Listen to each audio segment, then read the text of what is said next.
వేరే సినిమాలు ఏమున్నాయి, ఇలాంటి ఫ్యాక్టర్స్ తోటి లాస్ట్ మినిట్లో తీసుకుంటారు డెసిషన్స్ 2-3 డేస్ ముందు. అంటే పర్టికులర్గా 23నే ఎందుకు సెలెక్ట్ చేసుకున్నారు? దీని వెనకాల ఏదో పర్టికులర్ రీజన్ ఉంది అని అందరూ అంటున్నారు. ఏదో ఒక డేట్ చేసుకుంటా, అది చాలా మీరు ఆ రూట్లో వచ్చారా? అంటే 23rd అనేది ఒక పర్టికులర్ మనిషికి చాలా బ్యాడ్ లక్ అనేది మాకు ఒక జ్యోతిష్యులు చెప్పారు. జ్యోతిష్యులు కాదు, జరిగిన సంఘటనలు కూడా చెప్పాయి. 23 సీట్లు, లోకేష్ బర్త్డే 23న, మీ ట్విట్టర్లో నాకున్న ఎమ్మెల్యేస్ 23rd, ఆయన గెలిచినప్పుడు ఆయన గెలిచినయే 23, ఆయన్ని రిమాండ్కి పంపించినప్పుడు కూడా డేట్ 23rd. ఇలాగ అట్లీస్ట్ ఒక 10-12 సిమిలారిటీస్ ఉన్నాయి. సో గుంపులో గోవిందలాగా మేము కూడా 23rd వచ్చేస్తున్నాం.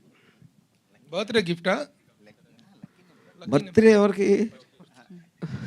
ఎవరిదైనా బర్త్డే గిఫ్ట్? లేదు లేదు లేదు. Are you expecting any favors from the government of Andhra Pradesh at the time of release? Any incentives గానీ? నో. వాళ్ళకి ఎవరికో సినిమా తీసిన వాళ్ళకి 2 ఎకరాల భూమిని ఇచ్చారని చెప్పేసి కథనాలు వెలువడ్డాయి. అది నాకు తెలియదు. అలాగే ప్రభుత్వం కూడా ఒక జీవో ఇచ్చిందంట. ఆ సినిమాకి ప్రభుత్వ యంత్రాంగం మొత్తం హాల్ టీ నింపించే బాధ్యత.